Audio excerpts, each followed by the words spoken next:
Fall 24 students, you have taken a huge leap here. For most of you guys, this is going to be a journey of a lifetime.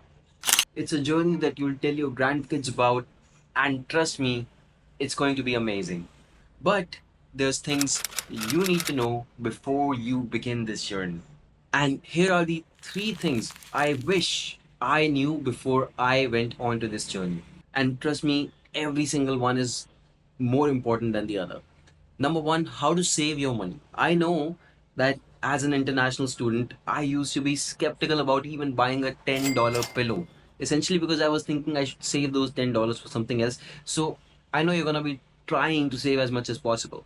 But it's all about looking for the opportunities from information, food, software, memberships to events. Everything is available for free on campus. You just need to go out there.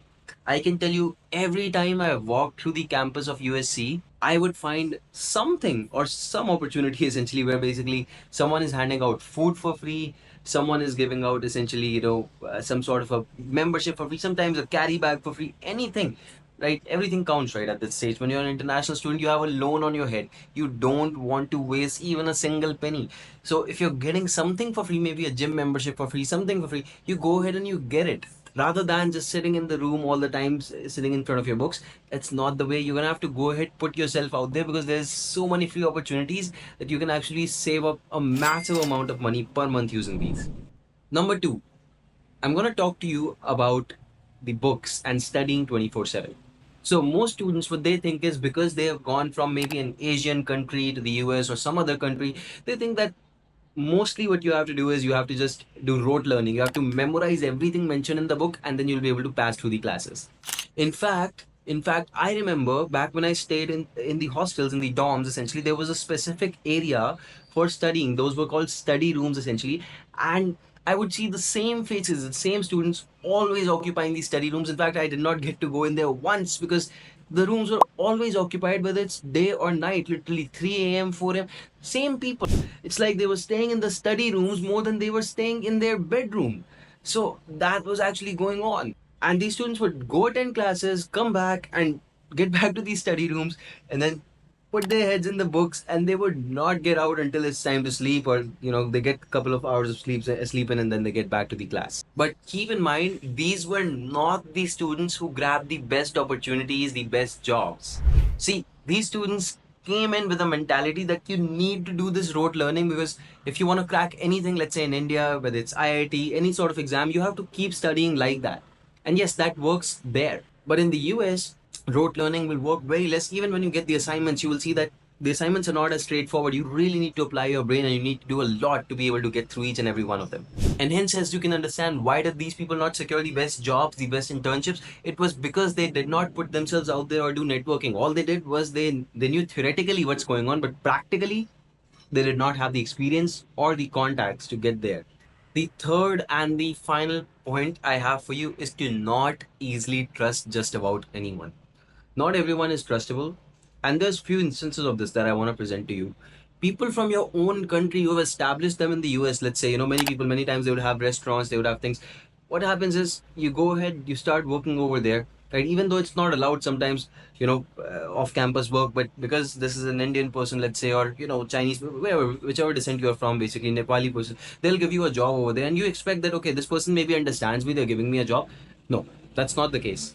What they're doing is, they're basically giving you a job, they're paying you lower than what's allowed in the state, and simply because, of course, you're doing it illegally, because you're not allowed to do it, they'll take advantage of you. Next, they'll treat you so badly, as if, I mean, you guys come from pampered houses, pampered parents who have sent you to the US to study. Then these people are treating you in a way that your parents would just not allow it if they saw it, to be honest with you.